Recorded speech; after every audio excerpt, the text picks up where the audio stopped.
Hi, my name is Glen Morgan, and this is We the Governed. This is our second live stream event that we have done, and if you are watching this on Tuesday, April 5th here at noon, you'll know that you're actually watching it live. If you are watching this on a replay, that's when we're recording it, so if you're watching on a replay, you can still enter questions down below, but I'll have to try to get to them at another time, which we'll try to do the next time around. This is a little different than the first one that we did. We had a little bit more technical difficulties the first time, and you probably remember if you watched that, I had my laptop set up here. We have a different setup in the studio this time that we're trying out, and I kind of like this better. I've got a big screen up in here that I'm going to be able to see your questions a little bit easier when you put those questions in, and I've got a couple cameras, so when I'm speaking to the cameras, these are typically the cameras I'm going to be speaking to, but at least this gives you a sense of the setup here. It's not a green screen. This is actually a studio, and I have some friends of mine behind the scenes making sure that I get your questions answered when you send them in to me. So I do encourage you to feel free to ask me anything. That's how we promote this event. And I know that I do a lot of live events when I'm traveling around the state doing activist training, and I'd love to get questions of all kinds when I'm out there. And so kind of consider this as like one of those things. If you were here with me, what would you want me to ask? So here we go. Here's the first question that we have for today. Zorro's Mask, I should say, is asking, our county auditor claims without proof that her election process is just fine. Has the interview you conducted with a homeless representative on voter registration and ballots ever borne fruit? Okay, that's a great question, and there's really a couple points to that. What we find with these auditors, and it doesn't matter which auditor you go to, but almost every auditor in Washington State, there's 39 counties, each county has their own auditor except for King County, which has an election supervisor there, and each of them say that there's nothing to see here, everything's great. Varying degrees of the same thing, mainly because they don't want to say that there's problems, or they don't really want to admit that there's problems, or they certainly wouldn't want to acknowledge problems without having some solution to them. So I know that you're going to have auditors that say that. It doesn't mean that that's the actual case. I think that based on the canvassing efforts that I've been doing with the Washington Voter Research Project, that we're finding all kinds of problems with the voter rolls. There's no doubt that those exist out there. The interview that I did with the activist, Phoenix, who was basically registering homeless people to vote in Olympia, and the concerns that she raised, the Thurston County Auditor Mary Hall claims that everything's a lie and that everything's perfect. So we're really still dealing with a dilemma here of getting different stories from different people, and then what we're seeing as evidence in the field shows that there's a lot of problems. And this is kind of a murky area as you get into it to find out exactly what the specific problems are, but we are finding a lot of problems. So your auditor there is probably just unwilling to look and find out what's going on. That's why we're doing a lot of this voter canvassing, because we're getting a lot more information out of it, and I think that's going to be quite helpful to figuring out what the actual truth is as far as what's going on in the elections out there. Thank you for that question. That was a good one. Another question here from Angelia Green. Can you explain surety bonds for me, please? I heard you can file complaints against politicians through surety bonds. All right, so this is another question that's come up a lot, mainly because this is actually kind of an old story. This comes around every 10 years or so in activism world, where basically a lot of elected officials are obligated to take out what's called a surety bond, which means it's kind of like a director's and officer's insurance policy in a way. And I know it's a little different, and I'm trying to keep it fairly simple here. There's some requirements for certain office holders in Washington State to have surety bonds, and then there's other office holders that don't have that obligation. When I was a school director, for example, in the Rochester School District, I don't believe I had a surety bond of any kind there at all. But if somebody was going to sue me when I was on the school board, the school district would typically take that up. And typically, if there was some kind of settlement that came out of that, it would be handled by the insurance company, which is involved in a big insurance risk pool. That's typically how that's set up. However, certain statewide office holders have that. The question here oftentimes comes as people making claims against a surety bond and believing that that gives them leverage over those elected officials as far as the decision-making capacity they're going to have, or some political angle you're going to have with that. You might have a little bit more benefit if you did that in another state. I don't see that that's going to have quite the impact that people want it to have in Washington State. But it's become this does come every 10 years or so. It comes around as kind of in vogue as an effort to try to put a little bit of pressure on the elected officials. certainly the insurance policy and the risk pool that the entities are involved in at a city, county, school district, or even at a like port district, these other local jurisdictions, you can have some leverage there if you're exposing them and doing all kinds of dishonest things. However, it isn't as sure a thing as you might think in that you have like some magic bullet. I mean, the one thing I think about the Surety Bonds approach is that people believe this is kind of a magic bullet in a way of solving some of the abuse of the constitutional freedoms and rights that these elected officials are doing, and I don't know that it provides the exact return that you want it to have. So that's what I know about surety bonds. If you can demonstrate to me that you're making a lot of headway with that, I'd be certainly the first guy that likes to know if you're really changing behavior of elected officials, at least in Washington State. And again, this is we're doing a live stream here from Washington State. I do most of my activism in Washington State, so that's going to tend to influence the questions that I ask. Or answer, I should say. I got another question here from Larry Rhea. Do we even have a chance to get Inslee removed? And Seattle City Council, why is Kshama Sawant still on the City Council? Kshama Sawant is actually the name there. And Larry, good question. Kshama Sawant, as many might know, they actually had a recall election against her, and it's very difficult to get a recall on the books. If anybody ever wants to do a recall election, you actually want to go back and look at the 2021 recall effort. It started in 2020, but that became the 2021 vote on the recall for Kshama Sawant, because as a city council in Seattle, city councilwoman, she clearly had done a lot of egregious things, and the way that recall was written, the judge, and remember these things get appealed, you try to do a recall on an elected official, and I've been involved in these before, it starts there and then it moves all the way up. You have to get multiple judges to approve it, which is really a fairly high lift because judges give great deference to elected officials. They don't like the recall statute, so they're going to try to use any excuse to keep the elected official in office. So you really do have to find significant misfeasance and malfeasance. Usually malfeasance is better standard for most of these efforts. The Kshama Sawant recall effort was done by some significant real attorneys who did a lot of research and wrote it very well. And if you're going to have a model for a recall, it's really the Kshama Sawant legal filings. That's what I would encourage anybody who thinks they can do a recall, model it on that, because that's one that Supreme Court upheld and said, yes, you can do a recall. And it wasn't easy for them to collect signatures because, of course, Kshama Sawant's involved in these socialists who were threatening anybody that was out there collecting signatures.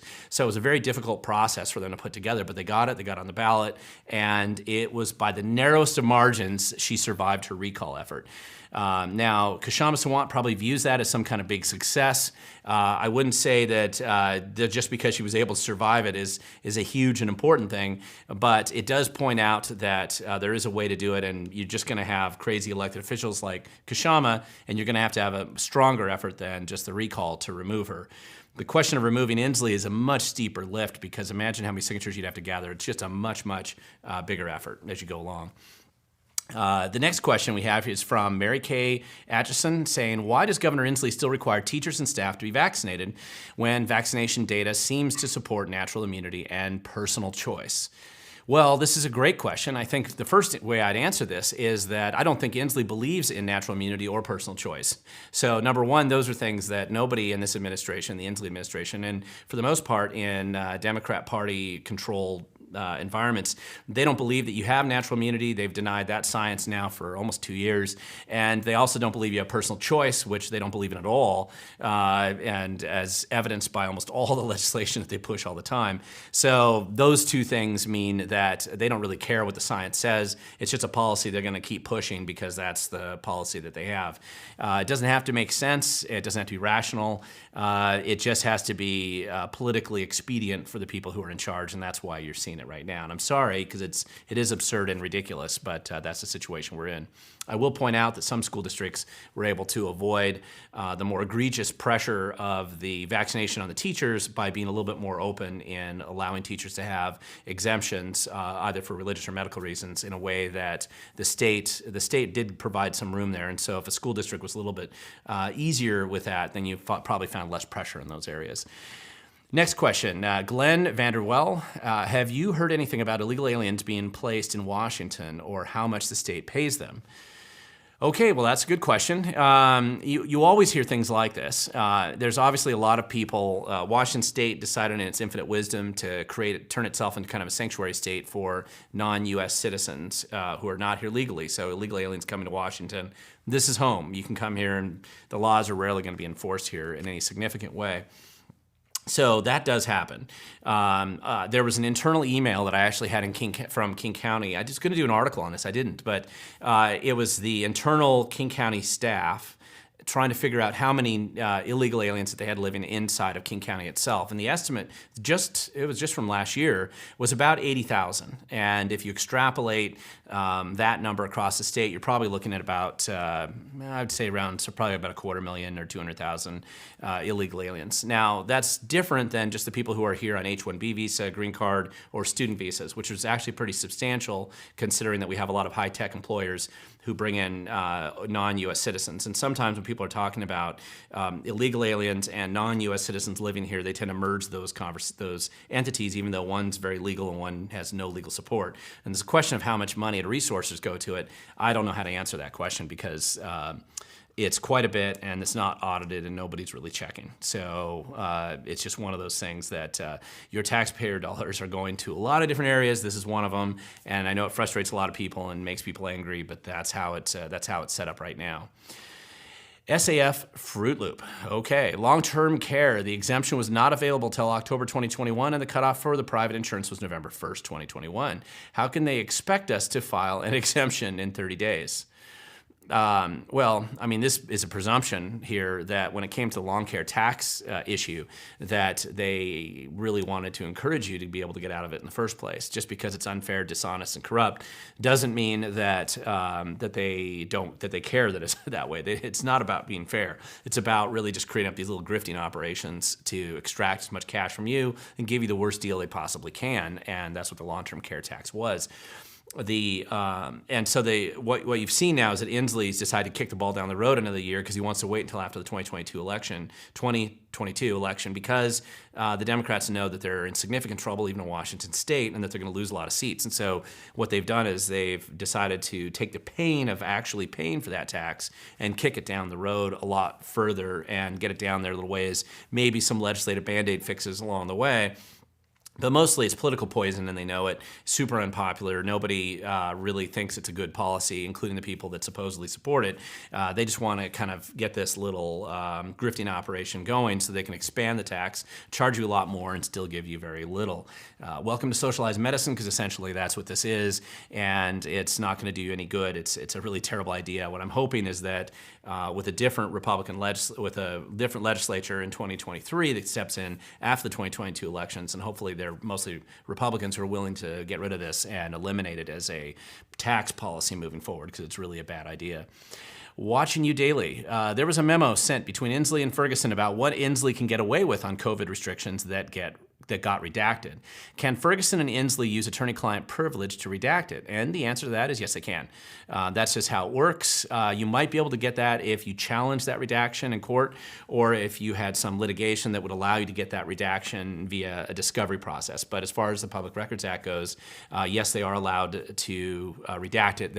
It would be considered attorney-client privilege, and they're within their rights to make that claim. If you can make a good claim against it, you might be able to overcome that, and you might be able to get it through discovery as well if there was a legal action. But they're allowed to do that.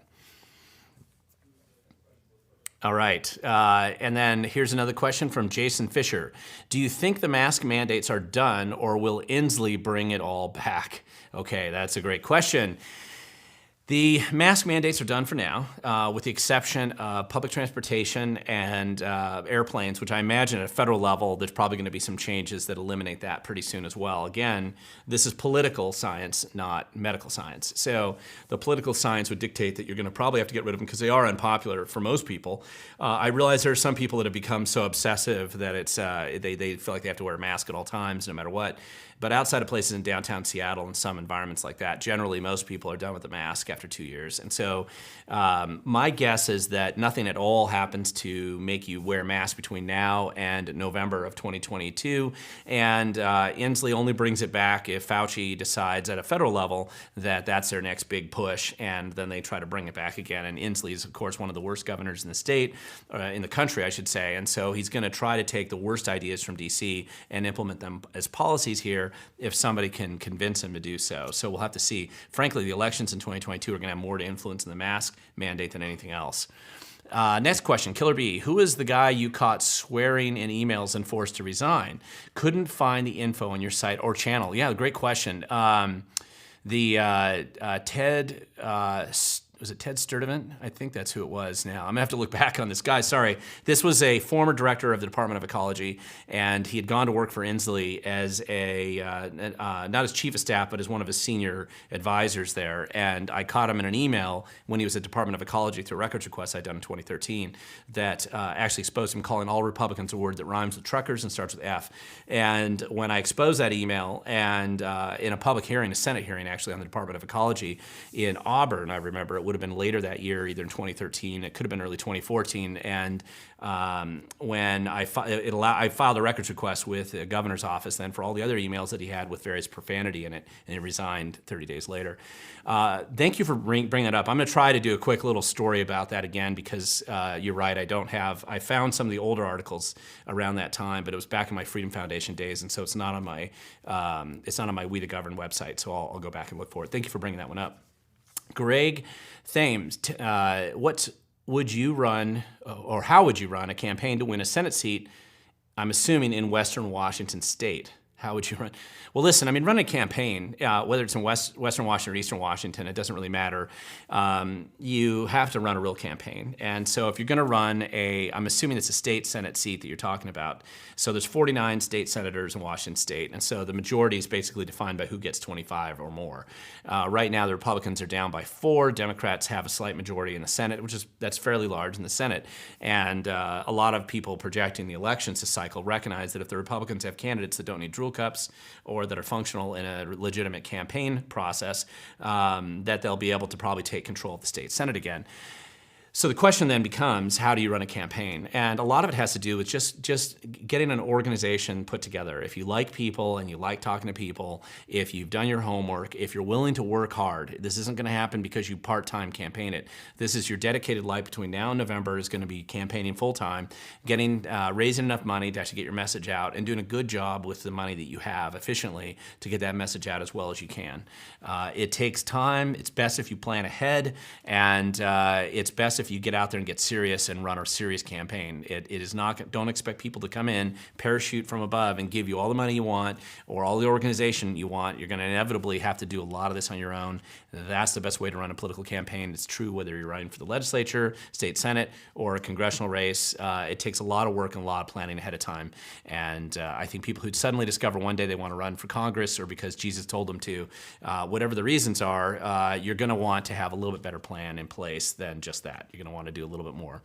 Rosie Lynn has another question here. Glenn, have you heard anything about financial aid being taken away for all trade schools next year?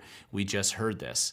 And the answer to that is no, I haven't heard that. So I don't know anything about it. I'm happy to look into that, but that is not a question that I have an answer for at this point in time. I hope that's not true. Here's a question from D. Gardner. Thank you for, this is a longtime supporter here, so I know who this is. Thank you for sending this question in. Will there be voting coming up 2022 for Secretary of State? Inslee's already appointed Hobbs up against ? I can only find Tamborine Borelli running for Secretary of State. Great question. And the answer to that is essentially yes. The Secretary of State is going to be the only statewide office race that's on the ballot, with the exception of the federal senator going back to D.C. So Smiley is running against the mom in tennis shoes, right? Who's been there forever. And so you have that statewide race, and then you have the Secretary of State race. And because Hobbs was appointed before filing week of 2022, that means he's going to be on the ballot 2022, and whoever wins this race is still going to be on the ballot again in 2024, which is a regular cycle for Secretary of State. And there are a number of candidates. I know there's also a Senator Wagner, State Senator Wagner out of the 39th, who is also running for Secretary of State. And I believe the Pierce County Auditor, I can't remember her name right now, but she's also one of the people who are running for Secretary of State. So you have at least 4 people that I'm aware of who've thrown their hat in the ring to run, and so they should all be reflected in PDC filings. And if they aren't, then they're going to probably be getting in trouble shortly, but nevertheless, that's what's happening right now. So good question. That is an important race. I hope that people pay attention to that race because it does matter. Hawk fan for Life 88 might have been asked, but how did the magazine ban become law without a vote? Well, that's actually not true. It became law because of a vote. The Democrats had enough votes in both houses to pass that, and Inslee signed it.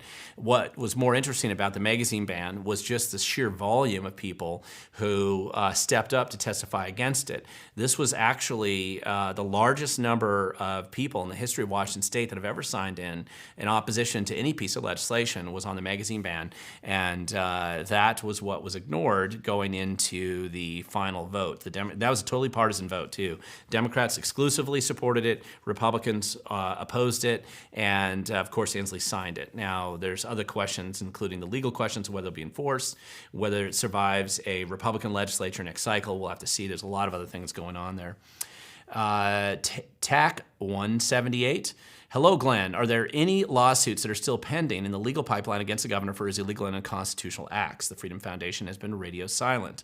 The answer to that is yes, there are some, but I'm aware of a few. There's one, if you remember Stuffy's Restaurant, I did a video on this a couple years ago, or I should say last year on it, and Stuffy's Restaurant was one of the restaurants down in Longview that was pushing back against some of the more aggressive pushes that the governor had, and they had like $1 million fine from Labor and Industries and all kinds of absurdity. That case, I'm sure, is still in court. There's a couple others that are still proceeding. The Silent Majority Foundation, I believe, has several that are proceeding as well, and they're in various stages of the legal process. I'm just going to tell you, anybody who wants quick resolution through the court system on any of these issues is rarely going to get it because it takes a while to get through that process. Appeals, Supreme Court appeals, and if they don't like the outcome or where it's going, they're going to do anything they can to slow that process, so it takes years to get any kind of a resolution. I was sued one time. It took them 4 years before we finally got to the end of it. So it's very common to have these things stretch out and go quite long. Arma Gideon, what advice do you have for ex-convicts who want to get involved?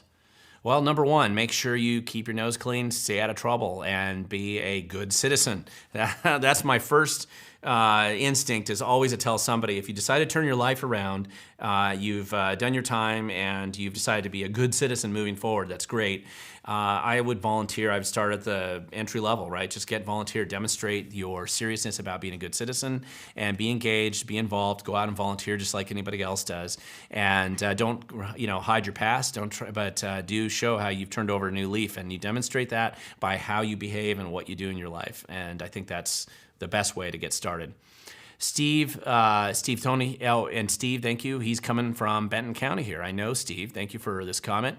What do you think about Dems pushing by the appeals court and taking cap gains tax law to Washington Supreme Court? Okay, this is a case that is currently being challenged, and they in the lower court, and this had to do with the capital gains tax. Historically, the capital gains tax is defined in all 50 states of America, but 49 states of them are clearly defined without exception that it's an income tax. Washington states decided that they're going to be different. And they're going to be different because an income tax is clearly not supported by constitutional law in Washington state. And so what's happened is it's been challenged for those who oppose the capital gains tax, and they prevailed in a lower court, which is now being pushed up to the Supreme Court. Bypassing the appellate court is a not uncommon process because if you think that you can do better in the Supreme Court, you're going to try to bypass the appellate court and go that way. That's why the Democrats are pushing that the appeal that direction. They also believe that they control the Washington State Supreme Court, which has been hyper-partisan in a lot of its decisions. The rule of law has been a little arbitrary when it comes to the Supreme Court at times when there's a political question involved, and that's why they're taking that legal process to deal with that issue. Here's a question from Phoenix Ray Tendw. Do you think about the bulldozing of houseless family members' tents and residential places? What do you think? I'm assuming. And Phoenix, thank you for that question. And this is having to do with whether it's legal or not, whether it's constitutional or not to sweep homeless camps. And I think it is constitutional. I think there's no doubt about that, particularly depending on the property that it's located on. And there are differences. Private property, as we saw where the camp was located on the Deschutes Parkway, which was Camp Inslee in Olympia, sweeping that camp is obviously, the private property owner didn't want anybody there. They tried to remove them. They had put up no trespassing signs. They didn't want a homeless camp there. And it turned into basically an unlicensed landfill with a shocking amount of garbage, massive amounts of garbage, and all kinds of other problems that came along with that. Sweeping that camp is perfectly legal, and there's a question of how you do it. And then because of this Idaho Supreme Court case in the Ninth Circuit that said that you can't remove people who are sleeping somewhere in a public without some kind of accommodation. And the way that's been interpreted is different by jurisdiction.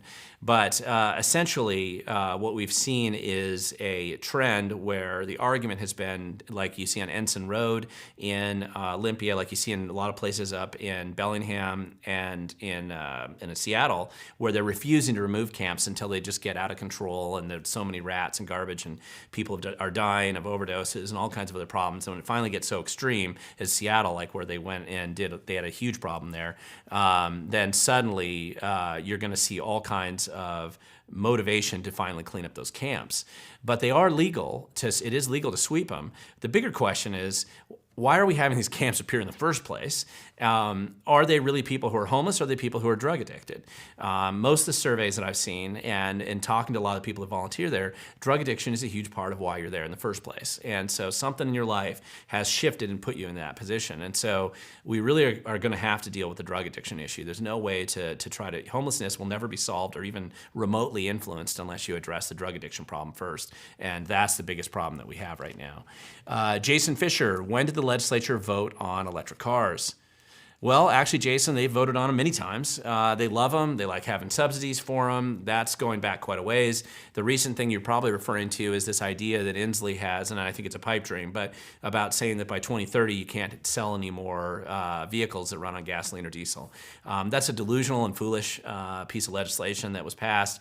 And then there's two problems there. First of all, constricting consumer choice is foolish. If it's such a great idea, people will buy them, as many people are buying electric cars right now. But the second issue that's kind of related to that is exactly how do we have a power grid good enough to support every single person in the state having exclusively and only electric cars. And the power grid needs a massive upgrade, like an upgrade beyond the scale of what anybody's even thinking about, especially in the urban areas.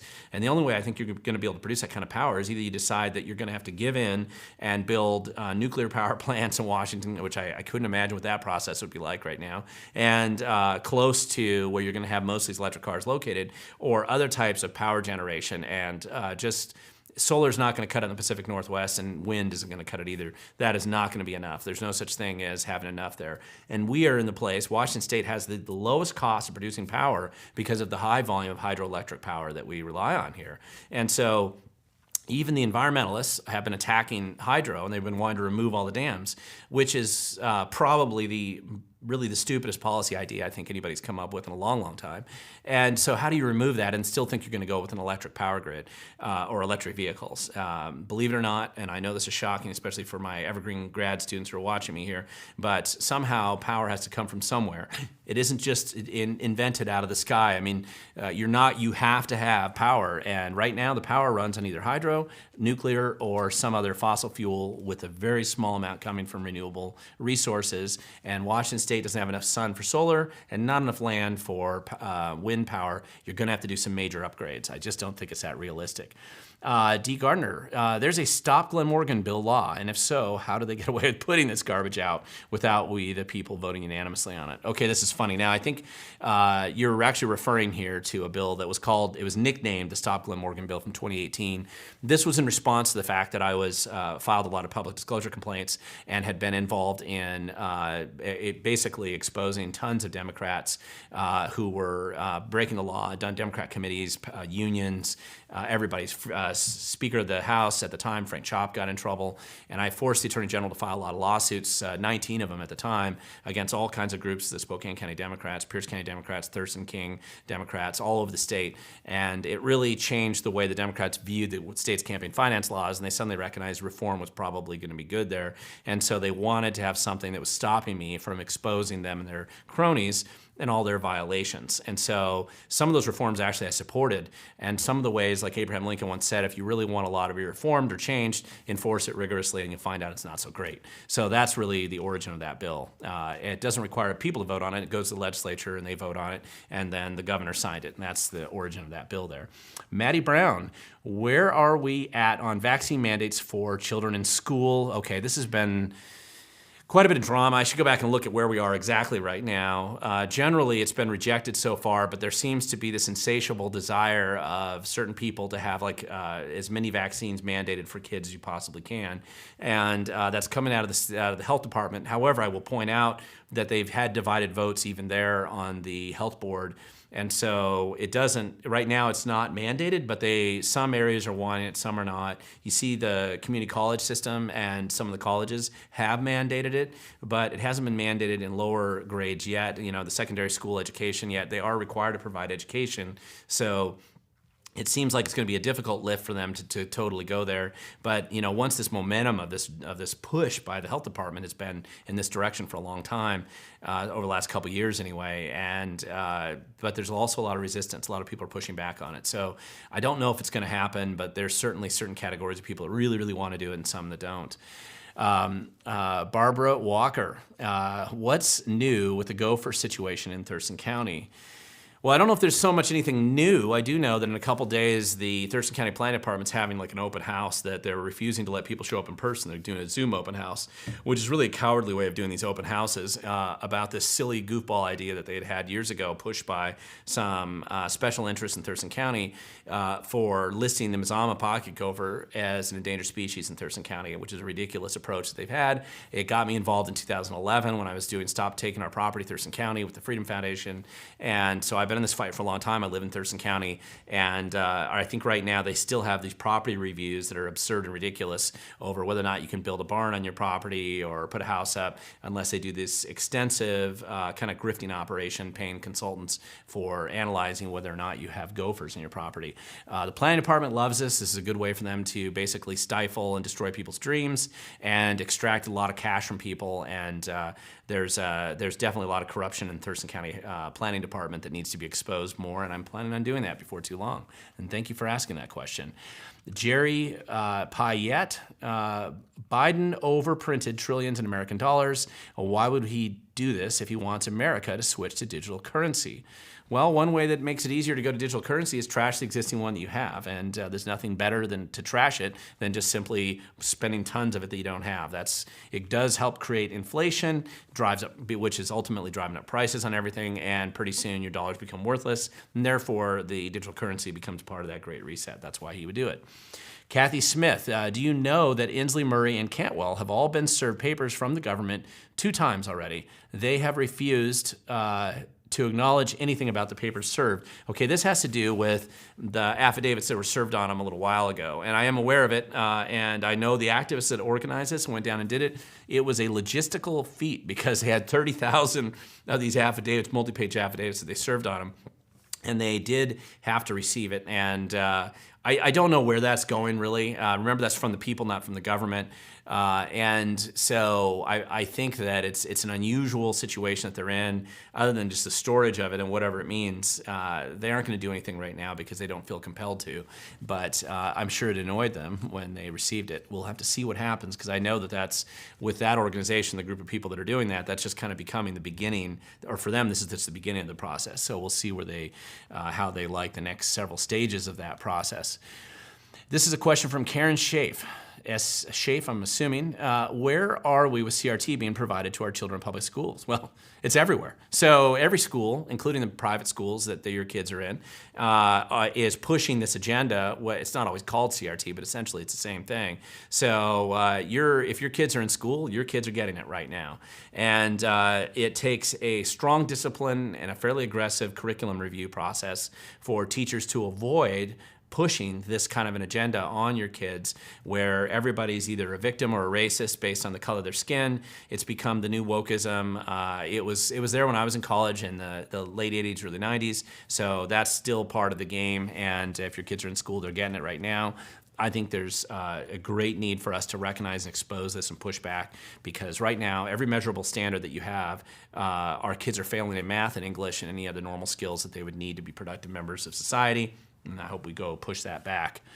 Sandy Reid, how can the state say no gas-powered vehicles as of 2030?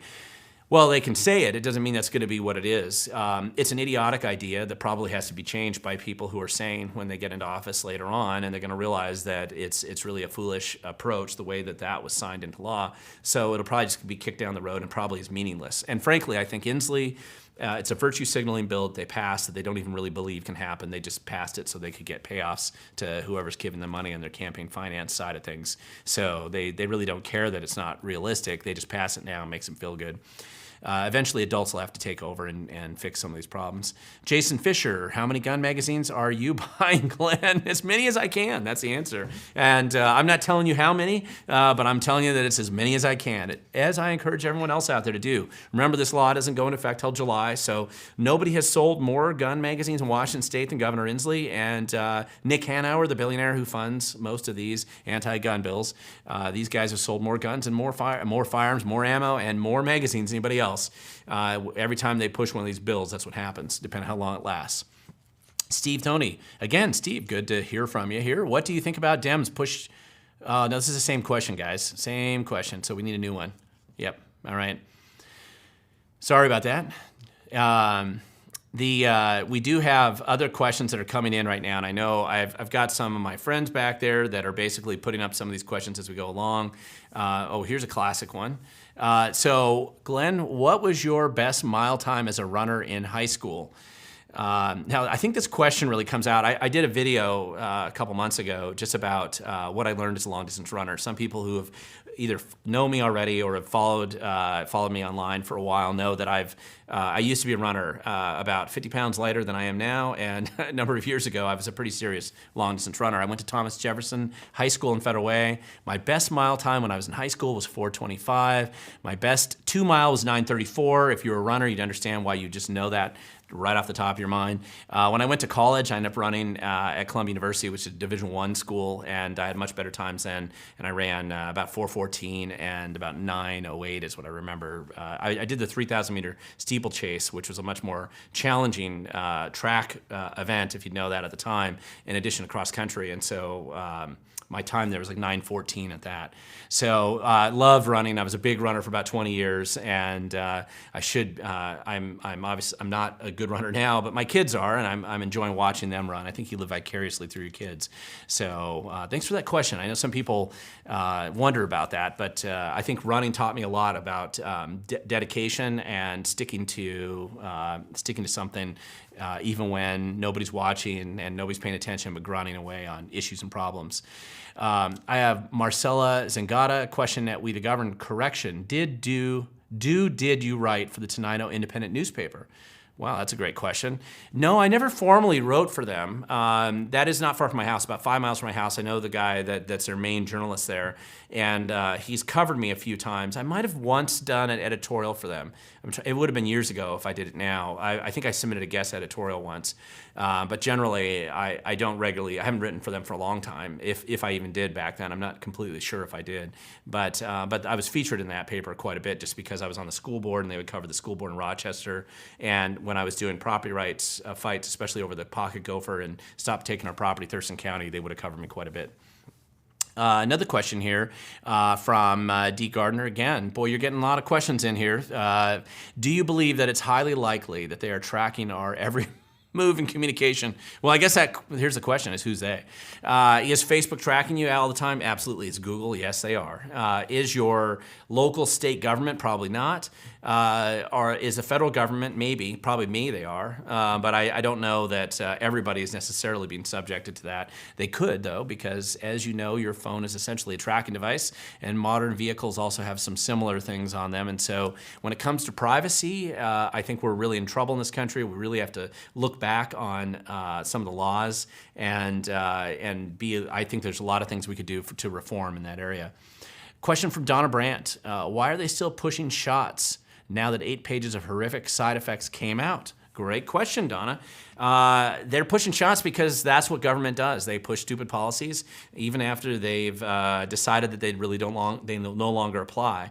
Now, to be fair, I mean, if this becomes part of the more widespread and well-known and accepted body of medical evidence over time, they'll probably stop pushing those shots.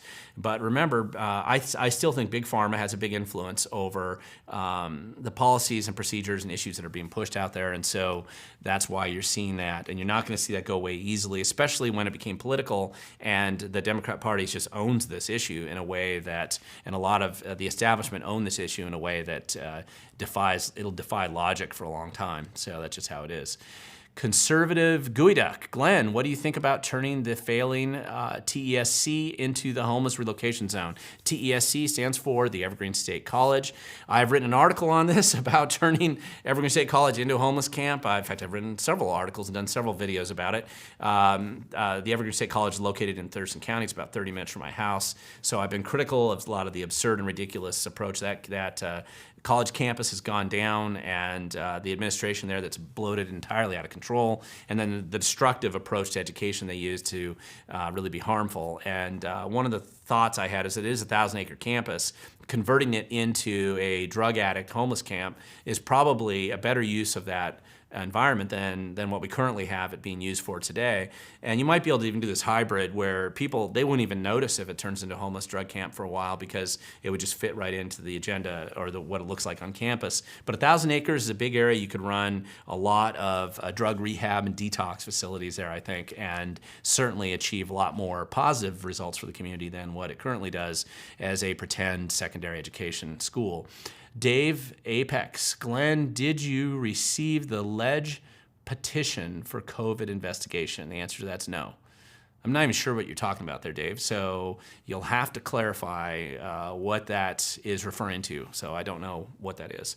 Another question is, how many miles a year do you really drive? That is a funny question because, and one I get actually when I'm out in the field a lot because I travel all around the state frequently. And I did an article or video actually a while ago, I think it was last year, just about how do I survive as an activist, right? How does somebody actually go out and do this kind of thing full time? And one of the things that I had talked about in this video was I referenced my car at the time, that little Saturn that you kind of see in this image up here. And I had 300 and some odd thousand miles on it at the time.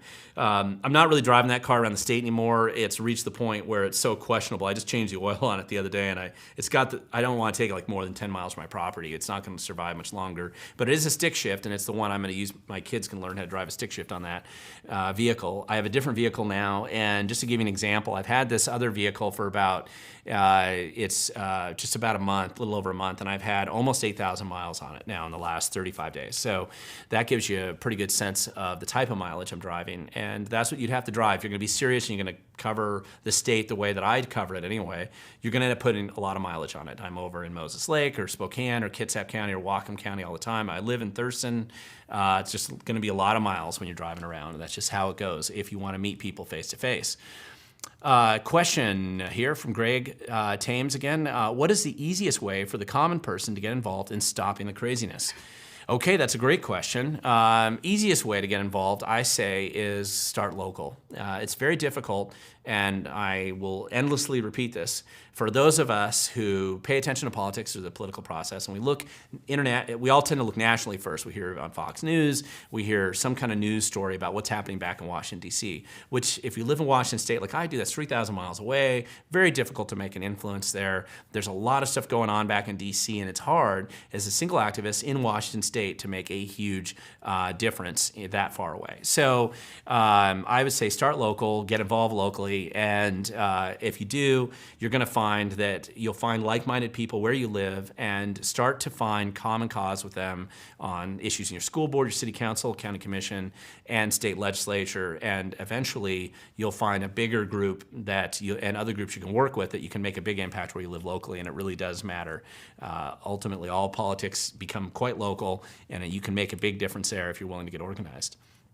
Question from Jason Fischer. What's your favorite handgun, Glenn? Or what's your favorite handguns, plural?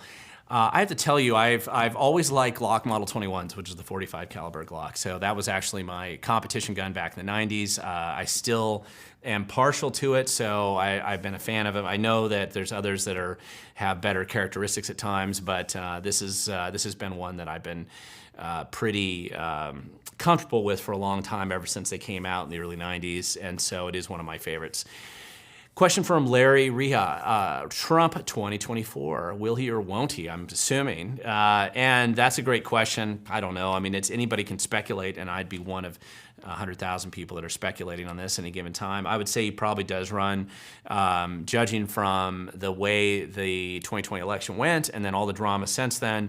It'll surprise me if he doesn't run. Would he win? I don't know. That's what we'll have to see. It certainly seems like a big wave is moving in that direction. So I'd be surprised if he doesn't run.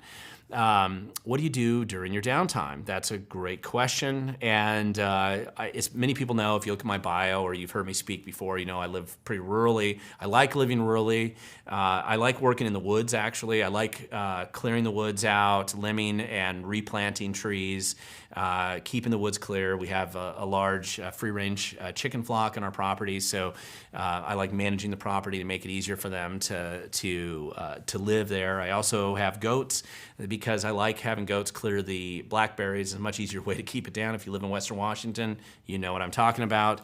And I like spending time outdoors, I really do. I always have, and hopefully as long as I have my health there, I'll always be out there. And that's why when I say we have free-range chickens and free-range kids, it's because of that. And I also live next to other family members, so a lot of the land around us is owned by family as well, and it makes it a little bit more interesting to live in that kind of environment. And so if you're going to live there, you might as well spend a lot of time, or whatever time you can there, when I'm not being an activist running around the state. Marcus, here's a question. Marcus Corrento, are you hiring? Well, you have to have money in order to hire, and since I don't have any money, and most of what I do is pretty much volunteer-based, even the people helping me in this studio, a lot of this is volunteer or donations from other people to be able to allow me to do a lot of what I do right now, so I'm not really hiring anything, but I do encourage other people, if there's things you want to do, get out there and follow your passion and make an impact. Here's another question. Larry Rhea, why won't mainstream media say the truth about Hunter's laptop? I'm assuming that's Hunter Biden's laptop. Well, they don't want to say the truth about it, or at least they didn't in 2020, because that was inconvenient for the narrative of removing Trump from office.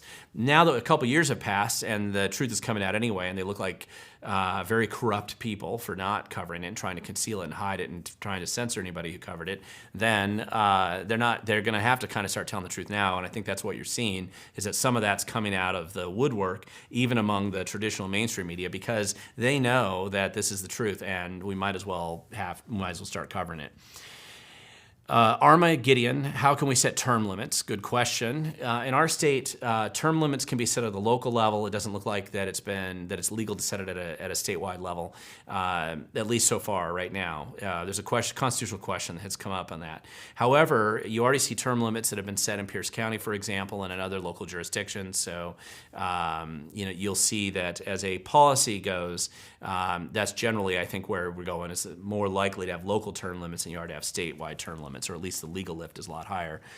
Okay, guys, we've been doing this for about 45 minutes now. That's probably long enough to have a live stream. I am surprised at how many people got on right in the middle of lunch in the middle of the day. So I really appreciate that. And again, thank you so much for taking the time. Go to wethegovern.com if you want to learn more. Go to my YouTube channel and subscribe if you don't already. And again, if there's a question that you saw that was missed, please feel free to add that down below. Try to get it the next time. Let me know if you like the noon time versus the evening time like we did last time. And we're just trying to make a decision on how we do that stuff moving forward. Listen, you guys are great. I was skeptical about this live stream working as well as it has, but I think there's been a lot of feedback and a lot of interest in this, so I imagine that we'll keep doing these moving forward as long as my friends can help me here in the studio. It takes a little bit more time on their part. And with that, I just want to encourage you to stay involved, stay engaged, because as I say every time on all the videos that I produce, the future belongs to those who show up, and we have to start showing up. Thank you very much.